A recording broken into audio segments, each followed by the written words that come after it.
Hi, Easy Guy here. Today I'll be covering some basic new player questions and some system overviews over topics that I've gotten a lot of questions about. So let's first get started with the leveling tips and tricks that a lot of people have been asking me. When you level, are you supposed to just follow the main story quest, or should you also do some side stories and other related content? Well, whenever it's the first character that you are leveling, I suggest you just take care of the main story first. It's mostly because a lot of the gains that you'll get from doing side story quests are not relevant until much later in the game, and you won't be able to feel that effect of doing side story quests such as these until you're farther down in the progress. However, if you're someone who prefers to be a more perfectionist or completionist, then there's no harm in doing any of the side stories. It'll just take a little bit longer to level up. I decided to tackle all of these side stories on this character specifically as I was leveling. And the main benefits of doing side stories is that you get a lot of tertiary stats. So if you look, I have a lot of wisdom and charm and friendliness, etc. And these stats I don't even have on the character, on my main character that I've played for 2.5 weeks. So doing a lot of side story quests will help you gain these tertiary stats. What are these used for? They're mostly used for affinity building and favor gaining, so to say, for a lot of NPCs. So they're definitely not something that's mandatory right away. So you don't really have to worry about doing side story quests. The ones that are important though are marked with these chains, like I showed you here. These chain quests usually give you some permanent stat boosts and uh, maybe something like life skill potions or skill point potions that do make a large difference in your gameplay. So these ones, I would suggest you tackle it as soon as you can.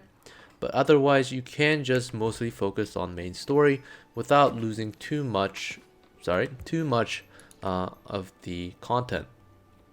So what's next? What about gear as we level, right? Should we be getting more gear? Should we be purchasing gear? What should we do with the gear that we level with? Well, for the most part, uh, the story will take you through multiple dungeons in each continent. So, for example, all of these dungeons in each continent have to be completed in order for the story to continue.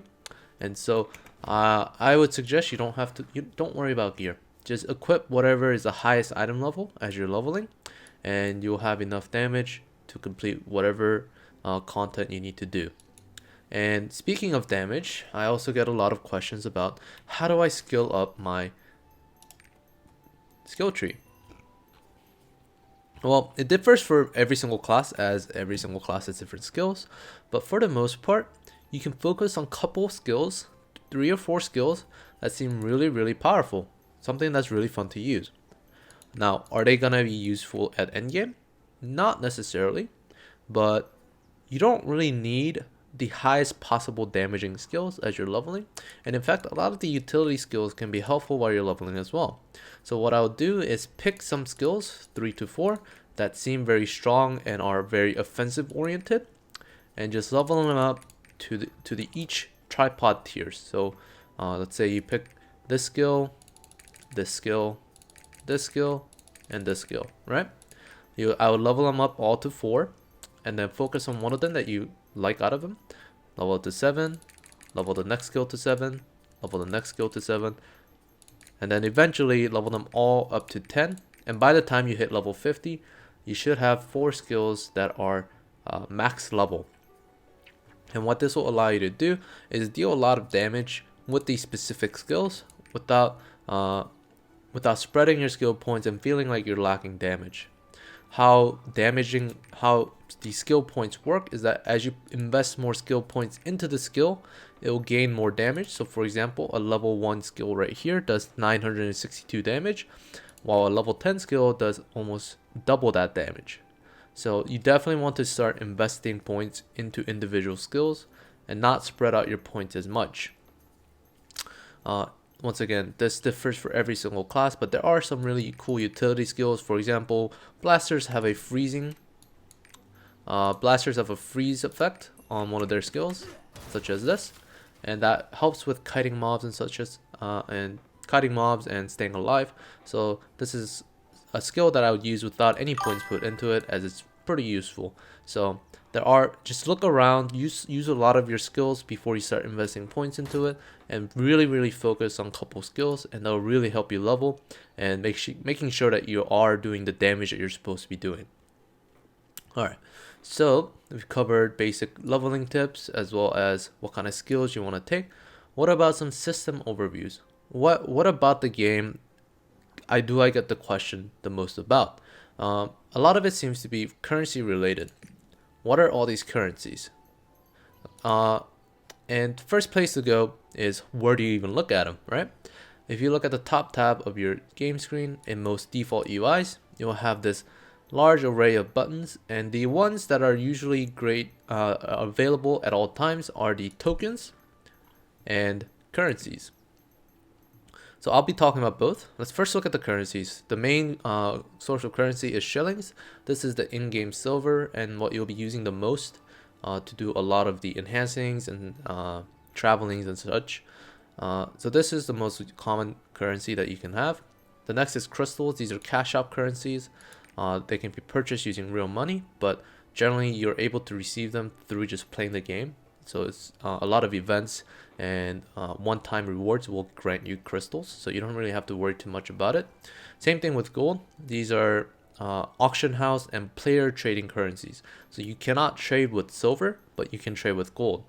So these you can earn in-game, or you can purchase it with crystals from the cash shop. However, there's a large tax that gets put on your transaction or conversion, so it is actually not very worth it to transfer your or convert your crystals into gold. Next, you have feathers. These are resurrection feathers, so this will allow you to resurrect if you die in certain dungeons and raid bosses. However, these are, I don't really recommend depending on these a lot, because these are fairly hard to come by and you would have to purchase them in the cash shop if you want a steady supply.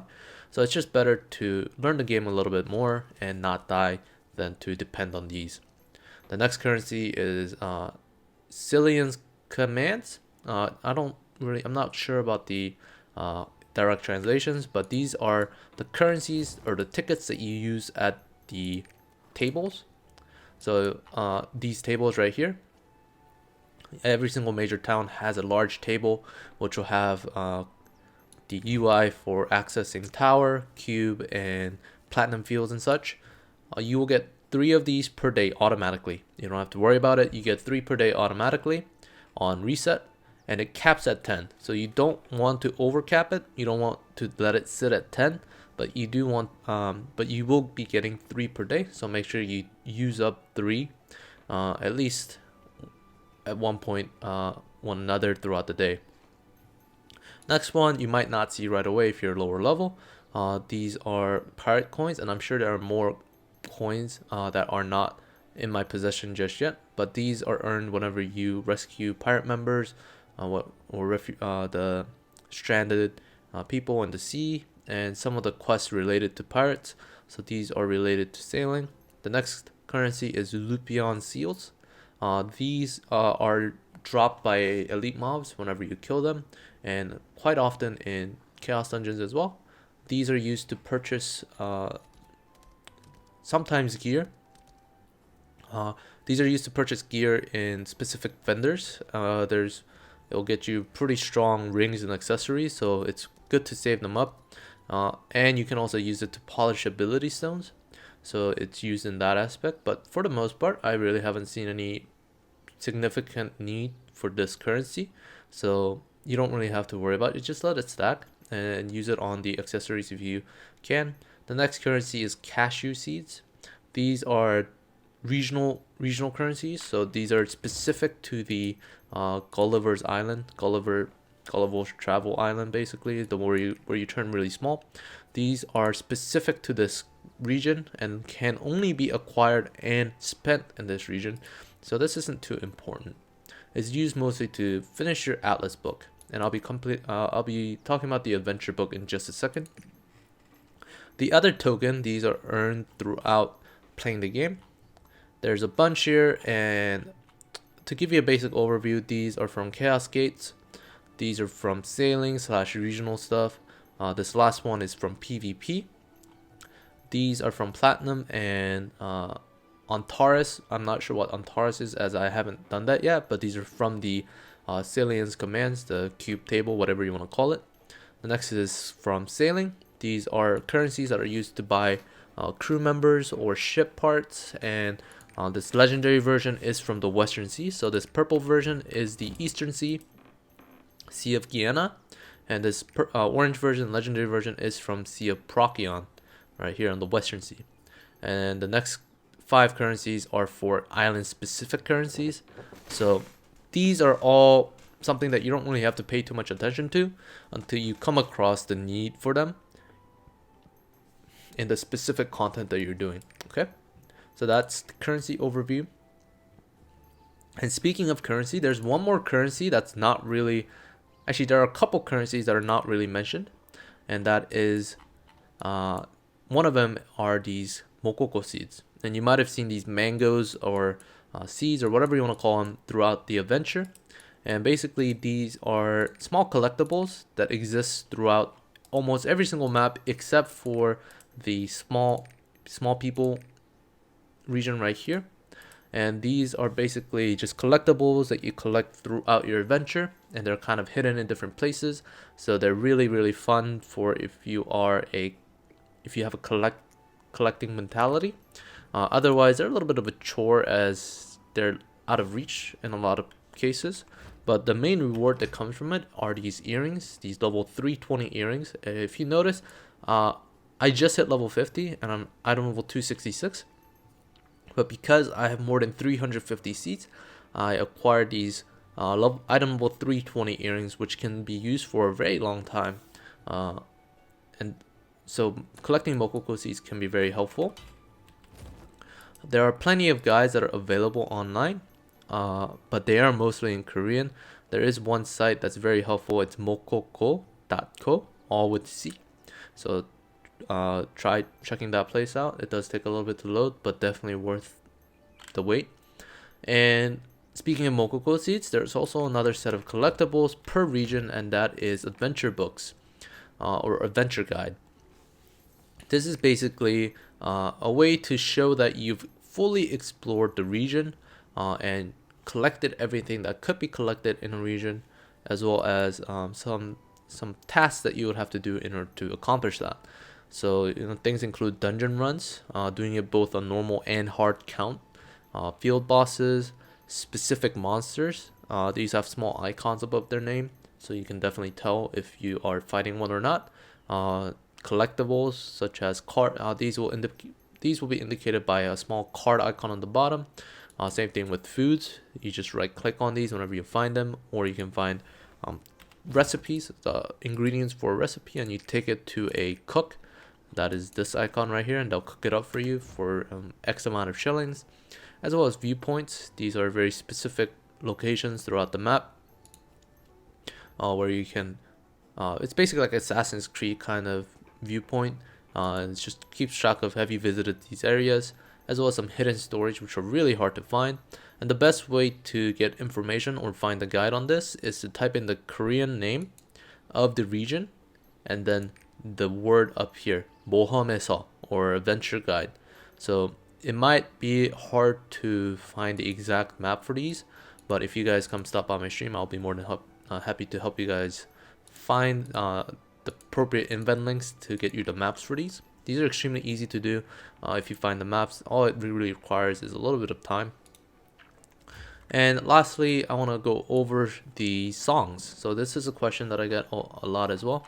How do I go to the training room? What are these songs that I'm supposed to have? How do I not have these? Well, as a level fresh level 50, you should have 4 basic songs already. And the first one is the escape song. It allows you to leave the island or leave a dungeon, and you get this almost immediately. Next one is Trision song. This one is the song that takes you to the angel that you first saw whenever you tried out your class. And this is where you also access the training room where you can freely spec your points and try any skill you want. This is only available after you've completed this storyline up to about this continent right here. So somewhere here you should get the quest, I believe, right here, or the item, and you'll be able to access Tricium from that point. These other two songs are not really useful for anything except for building Affinity, and the same goes for all these other songs. All these songs have to be unlocked through some special method, and I will be going over these last two songs, which seem to be a little bit more relevant in the current island heart gathering than other songs, but I'll be going over these specifically in another video. But all of these songs, the general most common use for them is to build affinity with another NPC. And affinity building is simply just building your reputation or making your relationship better. All these heart icons and what they'll give after you build enough relationship can be found in this window. Just escape heart, and you just click on their you just find their name and click on the magnifying glass, and you'll be able to see what you can earn. Some of them are very good rewards, such as permanent health boosts, permanent stat boosts and such like that, and there's also even a mount that you can get for some of these, as well as crew members. So some of these affinities are definitely worth doing, which is why I went ahead and did all the side quests, like I mentioned, to get all the tertiary stats, which are used for affinity building. Last thing I want to cover are some inventory items. So if you are leveling, and even if you've completed leveling, you should have a lot of stuff in your inventory, and I'll quickly go over what each of them are. Whenever you sort, the first things that pop up are gears, and whenever you have any gear that you don't need, I suggest just dismantling them. And whenever you dismantle it, you'll get mostly just these two first currencies. These are just trashables, and the way you can tell that they're trashables are by these bag icons right here. You just sell these to vendors for shillings. In that case, I dismantled a ability stone, so I have a chance of getting ability stone back. That's not really too much to worry about. You also have healing pots, some food items, some one-time use tickets for something like Cillian's commands, or something like resurrection feathers. Whenever you have those, just right click on them. Same thing with these permanent stat boost pots. Whenever you have these, anything with the purple background, you can just right click on them and gain the permanent stats. Whenever you have an item with these very distinct outlines on them, these are battle items, so these are used on your hotbar. So I don't suggest selling most of these. You can put them on the auction house in a lot of cases, and they'll sell for quite a bit, such as this one, as it recovers 60% of your HP. So this is very useful for guardian raids. Some of these boxes are just one-time rewards. Whenever you open these up, you can either pick, or if there's three icons on the bottom, it's gonna be open all, open one, or close.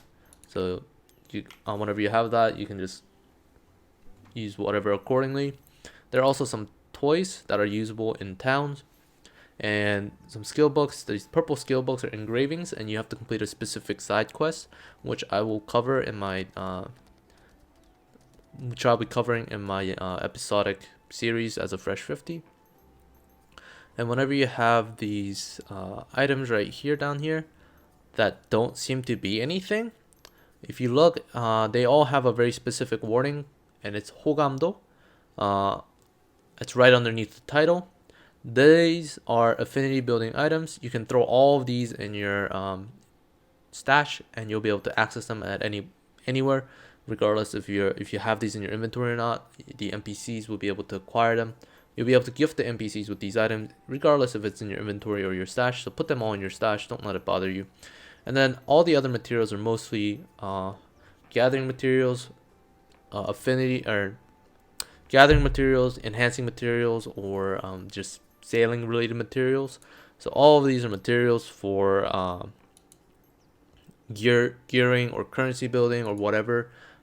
They are very specific, so it's hard for me to say which one you can get rid of and which one you can't. So just keep in mind that most of these are useful at one point or another. How useful it is, that is depends on what kind of content you're focusing on and such. So it's a little bit harder for me to recommend what to do with these. But for the most part, you can just throw away all of these. You can discard all of these bag icons. If you have two card icons on the bottom right, you can also right click on them to save them into your adventure guide, or consume the food that counts as your adventure guide. So all of those you can just right click.